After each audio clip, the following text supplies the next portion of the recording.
ആലോചിക്കുക പോലും വേണ്ട, ഒരു സാറ്റിസ്ഫാക്ഷൻ വരില്ല, ലീവ് ഇറ്റ്, ഇല്ല മണ്ടത്തരാണ്, നിങ്ങൾ സമയം വേസ്റ്റ്. ഇനിയാവുന്ന അതിന്റെ ഒരു ആവശ്യം, അതായത് കംഫർട്ടബിൾ ആയിട്ടുള്ള topic.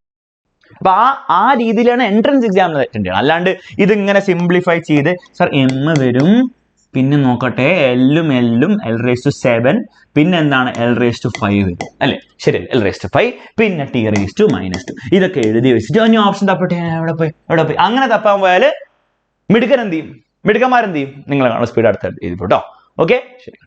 Zero error, don't worry. Zero error എന്താണ്, അത് ചോദിക്കാൻ വളരെ ചാൻസ് കുറവാണ്. ഓക്കെ, അപ്പൊ അതിൽ നിങ്ങൾ ക്ലിങ് ഓൺ ചെയ്യരുത് ഒരിക്കലും. നിങ്ങൾ ഈ നീറ്റ് പ്രിപ്പറേഷനിൽ നിങ്ങൾക്ക് കുറെ കാര്യങ്ങൾ നിങ്ങൾക്ക് എന്താണ് മനസ്സിലാവാതൊക്കെ വരും, സംഭവിക്കും. ബിക്കോസ് നമ്മൾ പെട്ടെന്ന് പഠിച്ചെടുക്കല്ലേ, ഇത്രയും ചാപ്റ്റേഴ്സ്, 98 ചാപ്റ്റേഴ്സ് പെട്ടെന്ന് പഠിച്ചെടുക്കല്ലേ. അപ്പൊ നിങ്ങൾക്ക് കുറെ കാര്യങ്ങൾ എന്താണ്, നിങ്ങൾക്ക് ഒരു സാറ്റിസ്ഫാക്ഷൻ വരില്ല, ലീവ് ഇറ്റ്, ആലോചിക്കുക പോലും വേണ്ട, അതിന്റെ പുറകെ പോകരുത്. കാരണം ആരാ പറഞ്ഞ സീറോ എറർ തന്നെ ചോദ്യം വരും, അത് വളരെ ചാൻസ് കുറവുള്ള ടോപ്പിക്കാണ് ഞാൻ ഫസ്റ്റ് ഓഫ് ഓൾ. അപ്പൊ ബയോളജിയിലും കെമിസ്ട്രിയിലും ഒക്കെ നിങ്ങൾക്ക് എന്താണ് ഇനി ബുദ്ധിമുട്ടുകൾ വരാൻ തുടങ്ങും ഓരോ ടോപ്പിക്സിൽ.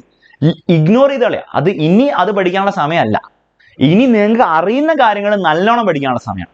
അപ്പൊ നിങ്ങൾക്ക് എറേഴ്സ് നല്ലോണം അറിയെങ്കിൽ നിങ്ങൾ അത് നല്ലോണം പ്രാക്ടീസ് ചെയ്ത് റെഡിയാക്കി വെക്കുക. എറർ നാളെ ഒരു ചോദ്യം വന്നാൽ ഈ മണി പോലെ ചെയ്തു പോകുന്നുള്ള ഒരു രീതിയിലാക്കി വെക്കുക. അതേപോലെ നിങ്ങൾക്ക് സിഗ്നിഫിക്കന്റ് ഫിഗേഴ്സും അതേപോലെ ഡയമെൻഷൻ അനാലിസിസ് നിങ്ങൾക്ക് സ്ട്രോങ് പാർട്ടിന് അത് പ്രോപ്പറാക്കി വെക്കുക. മറ്റേത് ഇഗ്നോർ ചെയ്യുക.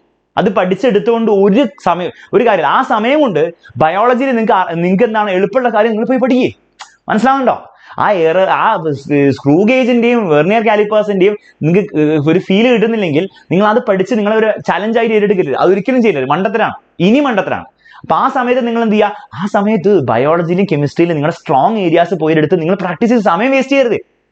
സ്ട്രോങ് ഏരിയാസ് ബിൽഡപ്പ് ചെയ്യാം. ഒരിക്കലും എന്ത് ചെയ്യരുത്, വീക്ക് ഏരിയാസിൽ ഇങ്ങനെ ഫോക്കസ് ചെയ്തുകൊണ്ടിരിക്കുന്നത്. This is not the time for that. അതൊക്കെ കുറെ നാൾ മുമ്പ്. ഓക്കെ, ഇനിയാവുന്ന അതിന്റെ ഒരു ആവശ്യമില്ല, മണ്ടത്തരാണ്. നിങ്ങൾ സമയം വേസ്റ്റ് ചെയ്യായിരിക്കും നിങ്ങൾ ചെയ്യുന്നത്.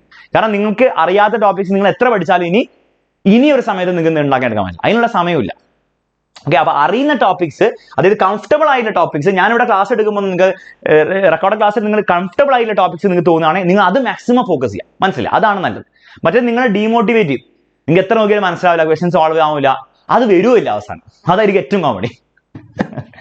Which of the following statements is not a property of nuclear force? It is an attractive force. Correct ആണ്. It is independent of interacting nucleons. Proton ആണെങ്കിലും ന്യൂട്രോൺ ആണെങ്കിലും സെയിം ഫോഴ്സ് ആയിരിക്കും. ലോങ് റേഞ്ച് ഫോഴ്സ് തെറ്റാണ്. It is a non central force. Central force അല്ല, along the particles അല്ല act ചെയ്യുക.